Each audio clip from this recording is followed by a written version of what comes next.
आज के इस लेक्चर में मैं बात करूंगा मॉडुलस फंक्शन के बारे में। जैसा कि हम जानते हैं कि मॉडुलस फंक्शन क्या होता है या इसका डेफिनेशन क्या होता है, मैं इसका डेफिनेशन कैसे बनाऊंगा। तो हम जानते हैं अगर कोई फंक्शन है f x equal to, f से फंक्शन से डिनोट करते हैं ना, एक्स का मैग्नीट्यूड या मॉड, ये कहलाता है मॉडुलस फंक्शन।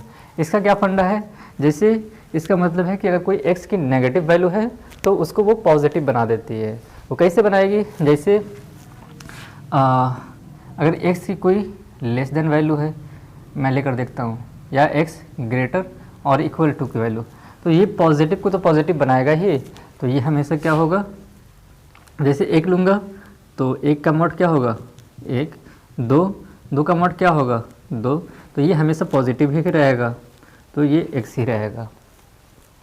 लेकिन अगर मैं कोई नेगेटिव वैल्यू लेता हूँ, जैसे x equal to minus x मैं लेता हूँ, तो ये मॉड क्या करता है, इसको पॉजिटिव बनाएगा। जैसे क्या होगा, ये माइनस एक्स और जो पहले था माइनस, तो ये प्लस एक्स बना देता है। मतलब अगर मॉड किसी के अंदर नेगेटिव हो तो वो उसको पॉजिटिव वैल्यू बना देती है, जैसे माइनस एक्स। अगर ये है, अगर मैं x की वैल्यू -1 पुट करूँगा तो ये माइनस और माइनस क्या होगा, ये प्लस हो जाएगा। जैसे मैं ग्राफ ड्रॉ करके देखता हूँ,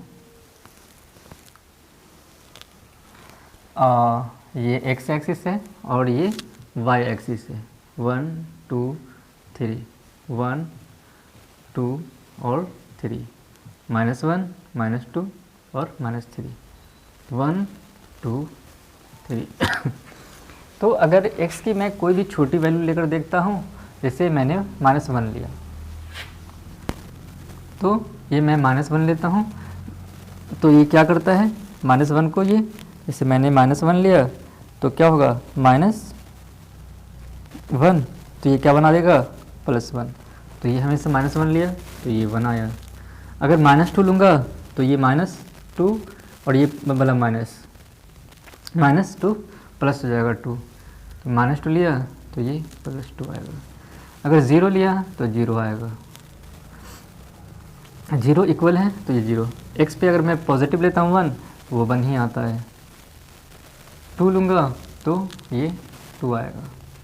अब इसी को मैं मिला कर देखता हूँ, ये ऐसे मिलेगा और ये ऐसे मिलेगा। तो इसी को मैं याद रखता हूँ कि जब भी कभी x का अगर मॉड x का ग्राफ होगा तो ये बीचों बीच जाएगा और ये 45 डिग्री पे होगा, तो ये भी 45 डिग्री पे होगा, और ये दोनों के बीच 90 डिग्री का कोण होगा। तो ये मॉड x का ग्राफ है। तो अगर मैं डोमेन की बात करूँ कि इसका डोमेन क्या होगा और इसका रेंज क्या होगा, तो हम जानते हैं कि डोमेन क्या होता है, वो किसकी वैल्यू होती है, x की वैल्यू, और रेंज y की वैल्यू होती है। तो x क्या है, मैं कुछ भी वैल्यू ले सकता हूँ, -∞ टू +∞, -∞ टू +∞, या उसी को मैं कह सकता हूँ रियल नंबर। या अगर मैं रेंज की बात करूँ तो रेंज क्या होगा, रेंज क्या होती है, y कोऑर्डिनेट। तो y कोऑर्डिनेट क्या है, अगर मैं -∞ टू +∞ की बात करूं तो क्या कुछ भी नीचे आ रहा है, नहीं आ रहा है, तो ये हमेशा 0 टू प्लस में आ रहा है ना y की वैल्यू, तो ये क्या होगा, 0 टू ∞, ये इसका रेंज होगा। तो मैं इसको डिफाइन कैसे करूँगा, मैं डिफाइन कर सकता हूँ if any function if such that r tends to r। अब फंक्शन डालना होता है तो y equal to f x equal to क्या होगा, mod x is such that, या function f x is called modulus function, modulus function if any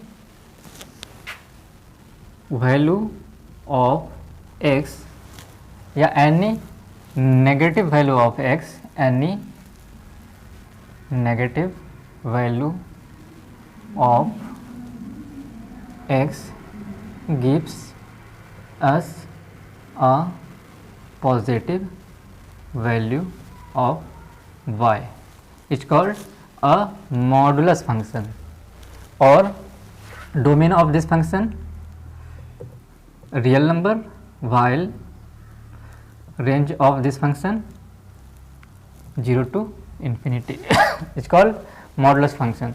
आप अपने हिसाब से इसे डिफाइन कर सकते हैं।